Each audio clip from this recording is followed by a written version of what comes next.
Ένα θέμα αφορισμένο. Να θεμάσαι και συμπελιά. Που και σε αυτήν καιρού ξαναπάνε μου.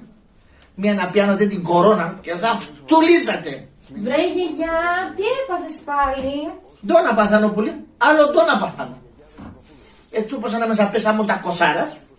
Ας στο σπίτι και μπορούμε να λαταρίζομαι. Ντόνα εφτάω. Κάθουμε αδακές, ως να στυπώνω. Τι να κάνουμε βρε γιαγιά, πρέπει να προσέχουμε όλους που να περάσει πανδημία. Η θυμία. Μόσε, εκείνη η θυμία και πέθανε. Η πανδημία γιαγιά, η πανδημία, ο ιός. Ένα χέρι στο στόμα της σκύλ των ιών. Αυτό τα φορισμένη τηλεόραση είπα, αν τζαχ πάρα στον κόσμο. Να κάθουμε σαπές. Και να πλένουμε τα χέρια μου. Και να πλένουμε το κατσίνε μου. Ας πλύνουμε και τον κόρονε μου. Γιατί μα έτσι κι αλλιώς θα πατούνε μας το καζούκ. Βρε γιαγιά, μην μιλάς έτσι. Ειδικά οι ηλικιωμένοι πρέπει να προσέχουν περισσότερο. Κοίτη τα σουλίτσα μου. Τη γεροντάδεσα τώρα ποιος λογαριάς. Ναι σύνταξη δίνε μας. Ναι γιατρών, ναι φάρμακα. Γιατί μας πουλεί ματίν. Χουλέμ πορτήν πακισίρνε. Πώς, η κυβέρνηση θα φτιάξει εντατικές και θα πάρει και εμβόλια. Τώρα έφταει. Εντατικές, νοσοκομεία, τέτοια.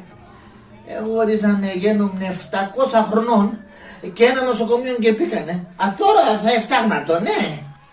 Τώρα θα το κάνουν. Η κατάσταση πιέζει πολύ. Η κατάσταση πιέζει πολύ, ναι. Ας εγαμέθε κι αν η γραία τσούπωσε και την πόρτα.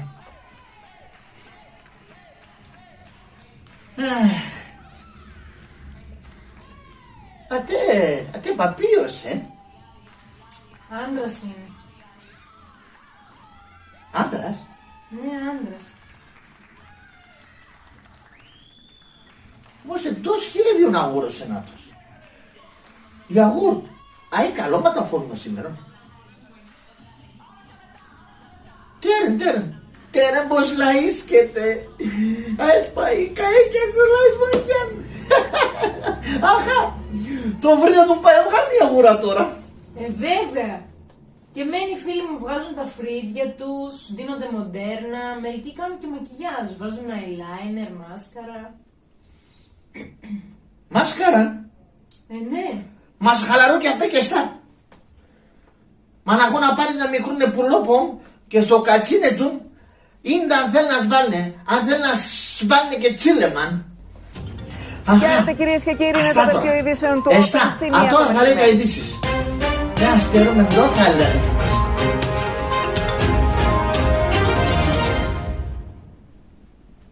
Και θορυβημένη εμφανίζεται κυρίες και κύριοι η επιστημονική κοινότητα μετά την αύξηση των κρουσμάτων κορονοϊού τις τελευταίες 2 ημέρες και ιδιαίτερα στην Αττική που είναι μία ανάσα πριν βρεθεί στο κόκκινο. Με αυτά τα δεδομένα, το άνοιγμα των σχολείων από τη Δευτέρα θα επανεξεταστεί στη σημερινή συνάντηση των λοιμοξιολόγων, ενώ επανέρχεται στο τραπέζι η λειτουργία των καταστημάτων με τη μέθοδο του click away. Το έπαιρνα τώρα. Ότι έχουμε νέο κύμα κρουσμάτων και ότι θα παραταθούν τα μέτρα. Κρουσμάτων? Και θα παραταθούν. Τη μανίτσα Πεπίνα σαν υπένει. Κοίτη. Χάθηκε και εκείνος ο Σπύρον αφορισμένο. Φεύγω με έναν τραγωδία.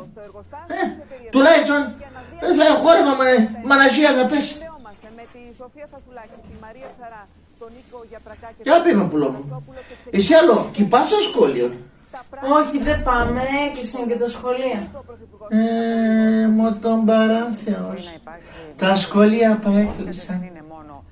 Αντί είναι να ξάει κι άλλον, θα δείχνει μας από έναν νυχτιά, να πάμε χταλεύω με έναν ταφί και πάμε εκεί μέσα κι απές. Εκεί τη θυμία. Εσύ έμορφα είναι πήγες σαν το. Υπομονή γιαγιά, υπομονή. Δεν βλέπεις και εμάς. Και εμείς στο σπίτι καθόμαστε και τα κάνουμε όλα online. Online? Αυτό το θέλασε. Online, διαδικτυακά. Πού και καν? Διαδικτυακά, στο κομπιούτερ. Αχα. Και για πέμε πουλόπο. Άμα αποθάνω γέρον, τότε θα έφτανε να τον. Όλα θα δεν βάζουν να τον πλάν. Ένα ξαίκαλο στο σεσιόν όλα θα πάνε, αφορισμένα σκυλία. Είναι αυτό που είπε πριν από λίγο καιρό.